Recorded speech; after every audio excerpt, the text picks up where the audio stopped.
I'm good. How are you? Good. Had you been to Florida much before this recruitment? And then also, could you talk about your relationship with DJ and how important he was in coming up this way? I never been to Florida that much. I've been to Sarasota. My mom's older sister lived there, but I never been to this side of town. But my relationship with DJ is a very good teammate. I get to play with him in Oregon State. He's a great quarterback, a great leader, and yeah. All right, say Ira. How did he kind of win over his teammates when he got there? It seemed like, everybody accepted him really quick. What is it about him that gets teammates to like him? He's a good dude. He's very adaptable, I'm gonna say that way. He get around the guys pretty easily, and he's a friendly guy. So it's easy for him to adapt to the new environment in Oregon State, especially when we get him here. So yeah. All right, we'll come front row to your right for Kurt. How's it going? What kind of relationship, I guess, before the transfer recruitment did you have with anyone on the FSU staff? And I guess what was it about them, how they recruited you that really appealed and made you end up choosing here? I don't know anybody on the team before I hit the portal, but I worked with D-Ray back in Oregon State. So once my name officially hit the portal, he called me, and it was a shock. I'm like, damn, with Florida State. And after that, Coach Novell FaceTimed me, and it was history after that. All right, we'll go front row on your left to Brendan. Following up on that, you seemed like you were excited when Florida State offered you. You had multiple other options. I guess what about this fit, this specific situation at Florida State appealed to you in your final season of college football? It really is the development part that I was looking for, because I got one shot. I was in my last year, and after all the things that happened at Oregon State, I was looking for a place that it's going to develop me in any other way to the next level, on and off the field. So I think Florida State was the best fit for me. All right, we'll stay there for Chris. You talk about development. What is it that you're good at defensive end? What is it that you want to improve upon since your arrival here? I want to improve on my pass rush. The run defense, I'm all right, but the big thing that I'm looking for is development in the pass rush game. All right, we'll go second row on your left to Essen. And it's early in the process, but since your arrival here, how much have you connected with Patrick Payton and some of the other transfers at defensive end, just to get a feel of what everyone's be like in that room? It's been really good. I talked to Marv, Tommy, Pat. I think we have the best end in the nation. So we just got to put the work in now, but I'm happy. I'm excited for what we have in the room. All right, we'll stay on the left side, go to third row, Jordan. You mentioned a little bit already, you've never been in this part of Florida before. How has your transition been coming from the Pacific Northwest down to Florida? What's the difference between being in the Southeast from where you were before? I think the big different part is the weather. In the West Coast, there's a lot of cold. It's cold, especially in Corvallis, but down here in Tallahassee, it's nice and warm. I love the weather here. It almost reminds me of back home, back in the island. So I'm very adaptable to. I can just go anywhere and just adapt to it. So I really love it out here in Tallahassee. All right, we'll come back to Essen, second row.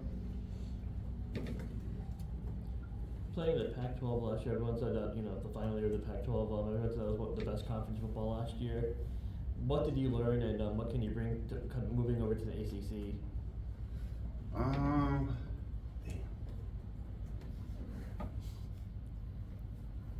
That's a good question. I'm just gonna bring me. That's it.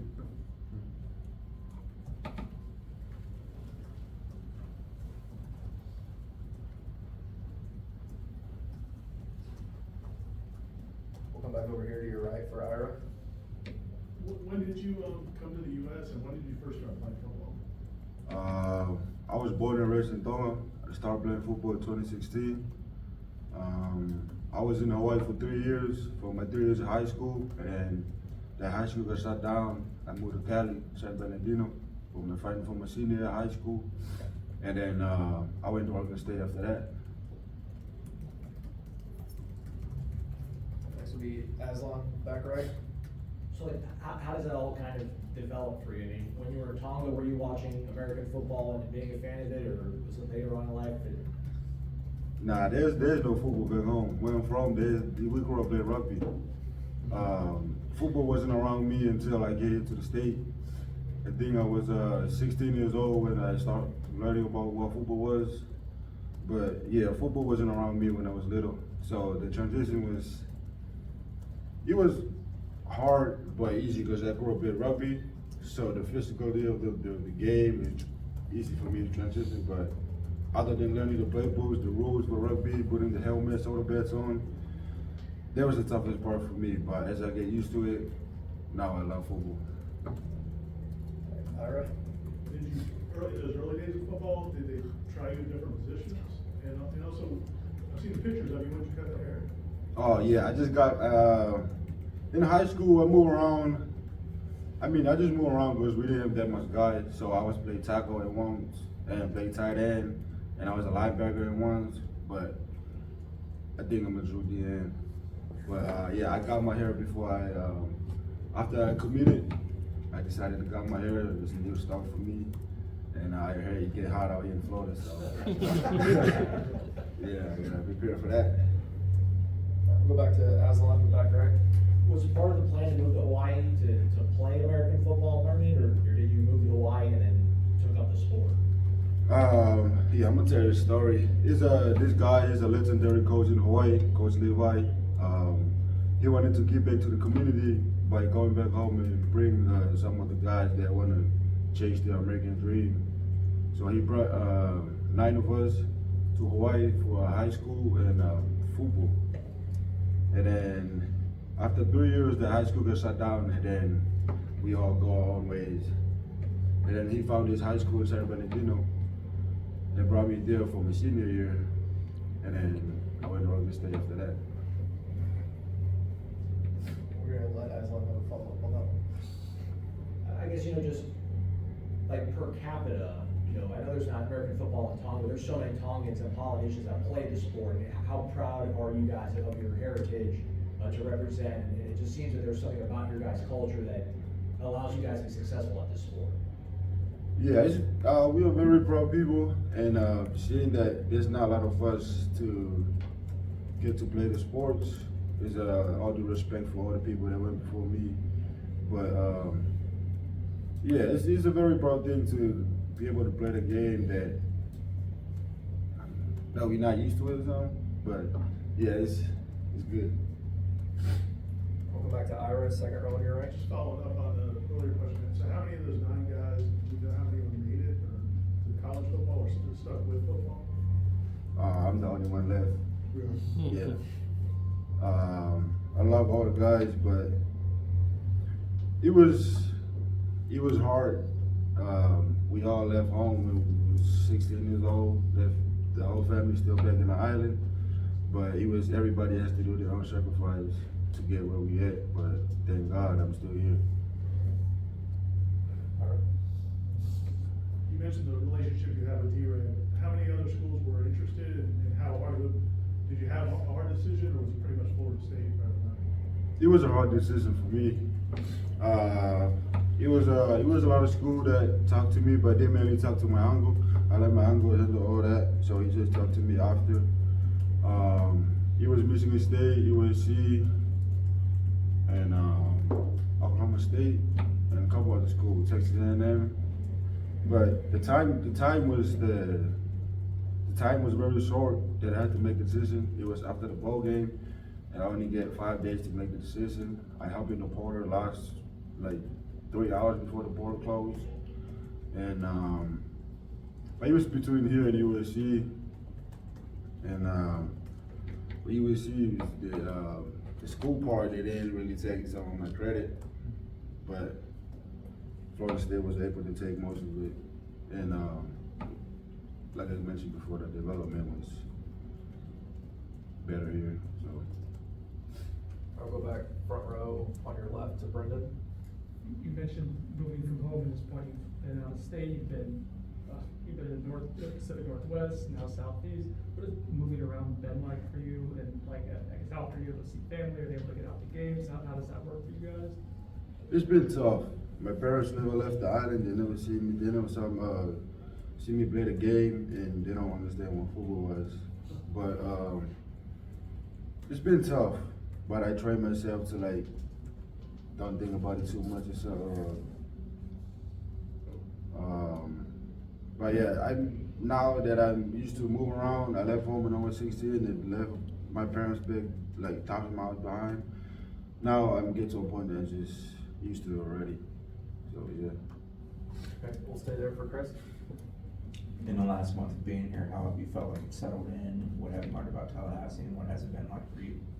Oh, I'm loving it here in Tallahassee. Great people, very friendly. I'm gonna say good weather and great teammates. Alright, we'll go to Essen, second row to the left. You mentioned that Coach Norvell hopped on a FaceTime with you. What was that conversation like? And you mentioned that you said the rest was history. Like, did that help you like want to be at Florida State? That conversation? Yeah, after D-Ray called me, there's a FaceTime from Tallahassee number. I didn't know what Tallahassee did. And then I didn't answer the phone. And then he texted me, "You passed the test." Then I answered the phone with no name on it. If he was FaceTime, head coach Norvell, Florida State. I'm like, ooh. I got everybody call back. And then it just felt different when I talked to Coach Norvell other than the other head coach.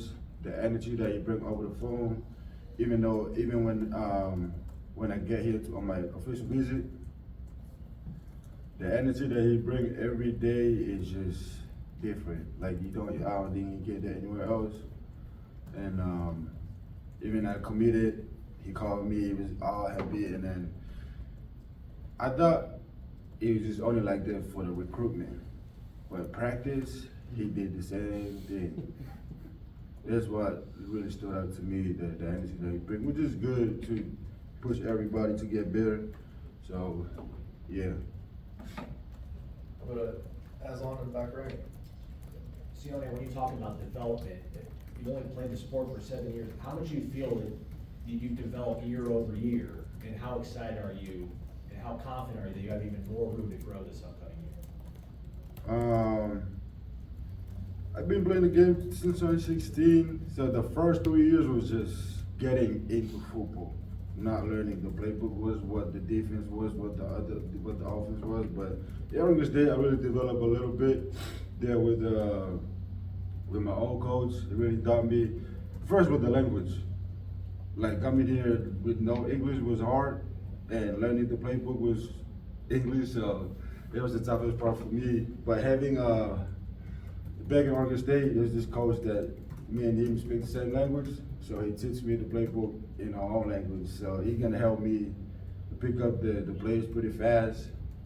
But now I can speak a little bit, and I get able to learn the playbooks a little bit. But the past few years, I feel like I've been developing pretty good, and coming here for the state from my last year, I feel like it's gonna be really make me to become who I want to be as a football player. Alright, we'll go to Ira, second row on your right. When you came over, were there any NFL teams you really found yourself liking, and are there any players you kind of maybe had your name after you see like you could be that kind of player? Like coming from back home or coming from Oregon State? Just in the NFL, watching the NFL since you've been in the States. I really like Max Crosby and the mentality that he got and the way he played. Like he played hard every play, and that's the guy I really look up to. Come back to Kurt, front row.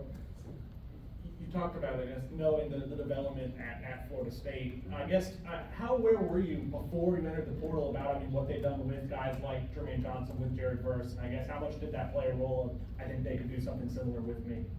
I didn't know all that, but when I took my visit, Coach JB talked to me, and then he showed me a lot of what he has done to them boys. He really developed them. They gave me a 2-1 years transfer, and he really turned them into a first-round pick. So I think that's a big part for me. The reason I came here is the development in that way. Alright, our last one's gonna be Logan Robinson on Zoom. Hey man, can you tell us a little bit behind the scenes with your former teammate DJ, now teammate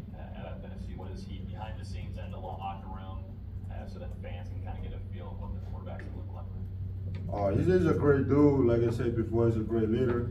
He's just a quiet guy, very friendly, but yeah, he's a good quarterback, great quarterback, and he's a good dude.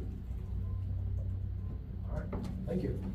Thanks. Thank you. Thank you. Thank you. Appreciate it.